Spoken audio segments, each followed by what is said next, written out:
আসসালামু আলাইকুম সুপ্রিয় ষষ্ঠ শ্রেণীর শিক্ষার্থীরা, তোমাদের বার্ষিক পরীক্ষার জন্য ষষ্ঠ শ্রেণীর বিজ্ঞান এই বিষয়ের জন্য বোর্ড থেকে যে প্রশ্নটি দেওয়া হয়েছে, আজকের ক্লাসে আমি তোমাদের সেই প্রশ্নের অ্যান্সারগুলো দেখিয়ে দেব। শিক্ষার্থীরা, এখানে তোমাদের 15টি এমসিকিউ, 10টি এক কথা প্রকাশ, সংক্ষিপ্ত প্রশ্ন, সৃজনশীল প্রশ্ন নিয়ে তোমাদের এই প্রশ্নটি সাজানো হয়েছে। গত ক্লাসে আমি তোমাদেরকে এখানে 15টি এমসিকিউর সমাধান, এর পাশাপাশি এখানে 10টি এক কথা প্রকাশ, অর্থাৎ টোটাল এখানে 25 পর্যন্ত আমি অ্যান্সারগুলো তোমাদেরকে দেখিয়ে দিয়েছি। আজকে আমরা খ পার্ট থেকে সংক্ষিপ্ত প্রশ্ন থেকে বাকি যে কোশ্চেনগুলো রয়েছে এক এক করে সবগুলো প্রশ্নের অ্যান্সার দেখব।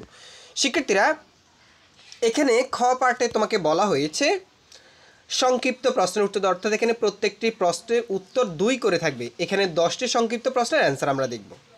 চলো শিক্ষার্থীরা, তাহলে আমরা ক্লাসটি শুরু করি। তার পূর্বে তোমাদের সবার প্রতি ছোট্ট একটা রিকোয়েস্ট থাকবে, তোমরা যারা আনন্দ স্টাডি এই চ্যানেল নতুন, অবশ্যই চ্যানেলটি সাবস্ক্রাইব করে রাখবা, আর যারা করেছো তাদেরকে অসংখ্য ধন্যবাদ।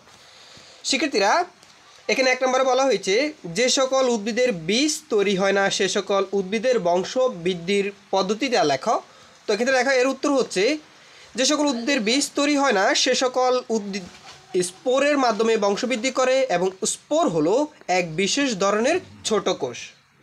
এরপর দেখো 2 নম্বর কোশ্চেনটিতে বলা হয়েছে, শিক্ষার্থীরা দেখো, বলা হয়েছে গ্রীষ্মকালে তাপমাত্রা পরিবর্তনের যে কোনো 2টি কারণ লেখো। তো এক্ষেত্রে তাপমাত্রা পরিবর্তনের 2টি কারণ হলো গ্রীষ্মকালে সূর্যের আলো খাড়াভাবে পৃথিবীতে আসে, 2 গ্রীষ্মকালে দিনে বেশি সময় ধরে সূর্যের আলো থাকে। শিক্ষার্থীরা, এরপরে দেখো 3 নম্বর কোশ্চেনে বলা হয়েছে মিথেন গ্যাস বৃদ্ধির 2টি কারণ লেখো। তো এক্ষেত্রে মিথেন গ্যাস বৃদ্ধির 2টি কারণ হলো গবাদি পশুর বা ঢেকুর ও তাদের বায়ু থেকে নির্গত গ্যাস। এরপর 2 নম্বর হচ্ছে বিভিন্ন রকম বর্জ্য পদার্থ, গোবর ও উদ্ভিদ পচন ইত্যাদির কারণে মিথেন গ্যাস তৈরি হয়। শিক্ষার্থীরা, এরপর দেখো 4 নম্বর কোশ্চেনে বলা হয়েছে যে 1 কেজি পানির আয়তন বের করো। 1 কেজি পানির আয়তন বের করতে বলা হয়েছে। তো দেওয়া আছে পানির ভর, আমরা জানি যেটা যে m = 1 কেজি সমান অর্থ 1000 গ্রাম যেটা বলা হয়। তো সুতরাং আমাদেরকে পানির ঘনত্বের সূত্র আমরা প্রথমে লিখব, এটা হচ্ছে পানির ঘনত্বের সূত্র। আর আমাদেরকে বের করতে বলা হয়েছে পানির আয়তন, অর্থাৎ b এর মান বের করতে বলে। তাহলে আমরা জানি সূত্র অনুযায়ী, শিক্ষার্থীরা সূত্র অনুযায়ী আমরা এখন এটার সমাধানটা করব। তো এক্ষেত্রে দেখো, আমরা জানি ঘনত্ব সূত্র হচ্ছে m/v, ঠিক আছে। তো এখানে b এর মান আমরা mp = m/v। তো এখানে b = 1000 ভাগ 1, তো 1000কে 1 দ্বারা ভাগ করলে 3 সেন্টিমিটার। তো এক্ষেত্রে দেখো, সুতরাং 1 কেজি পানির আয়তন হচ্ছে 1000 cm3। শিক্ষার্থীরা, এরপরে দেখো 5 নাম্বার কোশ্চেনে তোমাদেরকে বলা হয়েছে যে পর্যায়বৃত্ত গতির বৈশিষ্ট্য লেখো। তো এক্ষেত্রে এটার উত্তর দেখো যে কোনো গতিশীল বস্তুর উপর প্রয়োগকৃত বল নিয়মিতভাবে দিক পরিবর্তন করার কারণে যখন তার গতির পুনরাবৃত্তি হতে থাকে তখন তাকে পর্যায়বৃত্ত গতি বলে। যেমন ঘড়ির কাঁটা এটা ঘুরতে থাকে। শিক্ষার্থীরা, এর একটি বৈশিষ্ট্য হলো এটি সবসময় নির্দিষ্ট থাকে এবং সেটাকে বাড়ানো বা কমানো যায় না, অর্থাৎ এটা নির্দিষ্ট নিয়ম অনুযায়ী কিন্তু এটা সবসময় ঘুরতে থাকে। শিক্ষার্থীরা, এরপর দেখো 6 নম্বর কোশ্চেনে বলা হয়েছে এখানে যে কোনো বস্তু পানিতে ডুবে নাকি ভাসবে তা কিসের উপর নির্ভর করে ব্যাখ্যা করো বা তোমার মতামত দাও। তো এক্ষেত্রে দেখো, কোনো বস্তু পানিতে ডুবে নাকি ভাসে তা বস্তুর ঘনত্বের উপর নির্ভর করে। যদি কোনো বস্তু ঘনত্ব পানির ঘনত্বের চেয়ে বেশি হয় তবে সেটি পানিতে ডুবে যাবে, আর বস্তুর ঘনত্ব যদি পানির ঘনত্বের সমান কিংবা কম হয় তখন বস্তুটি পানিতে ভাসবে। যেমন লোহার ঘনত্ব পানির ঘনত্বের চেয়ে বেশি, তাই এটি পানিতে ডুবে যাবে। আর আবার অন্যদিকে কাঠের গুঁড়ির ঘনত্ব কিন্তু পানির ঘনত্ব থেকে কম, তাই এটি পানিতে ভাসবে। এরপর আমরা 7 নাম্বার দেখব। শিক্ষার্থীরা, এখানে 7 নাম্বারে বলা হয়েছে যে ঘর্ষণ কমানোর 2টি পদ্ধতি লেখা। তো এক্ষেত্রে উত্তর হচ্ছে ঘর্ষণ কমানোর 2টি পদ্ধতি উল্লেখ করা হলো। এক হচ্ছে যেখানে ঘর্ষণ হয় সেটা মসৃণ করতে হবে, 2 ঘর্ষণরত 2টি বস্তুর মধ্যে বা মাঝে মোবিল বা গ্রিজ ব্যবহার করতে হবে। শিক্ষার্থীরা, 8 নম্বরের কোশ্চেনটিতে বলা হয়েছে যে প্রেশার কুকারে রান্না করা সহজ কেন, এর অ্যান্সারটা। তো প্রেশার কুকারে রান্না করার সময় কৃত্রিমভাবে বাতাসের চাপ বাড়িয়ে পানির স্ফুটনাঙ্ক বাড়িয়ে দেওয়া হয়।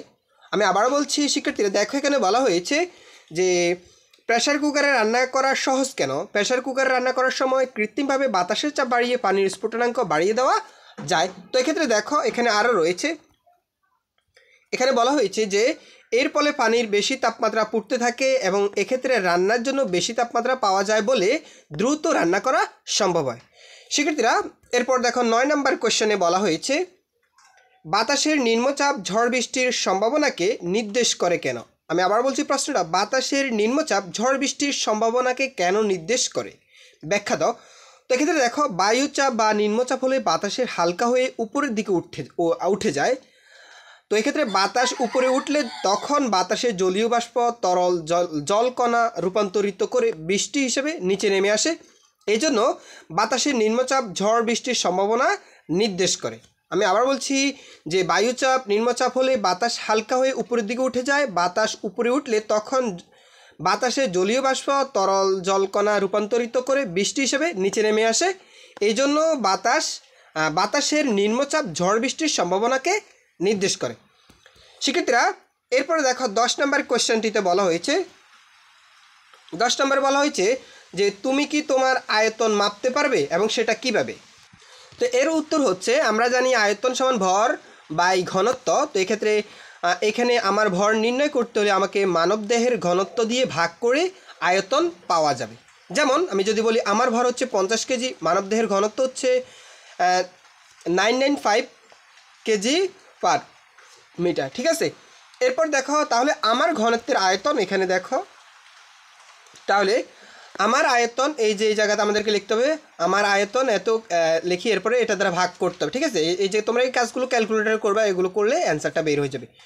শিক্ষার্থীরা এর পরবর্তী ক্লাসে এখানে তোমাদের যে কোশ্চেনগুলো রয়েছে দেখো, এখানে দৃশ্যপট নির্ভর প্রশ্ন রয়েছে, এরপর এখানে রচনামূলক প্রশ্ন, এগুলোর অ্যান্সারগুলো আমি তোমাদেরকে দেখিয়ে দেবো। শিক্ষার্থীরা পরবর্তী ক্লাসটি দেখার জন্য তোমাদের সবাইকে আমন্ত্রণ রইল। আর তোমরা যারা এই চ্যানেল নতুন অবশ্যই চ্যানেলটি সাবস্ক্রাইব করে আমাদের সাথে থাকিও। ভিডিওটি ভালো লাগলে অবশ্যই একটা লাইক করে দিবা।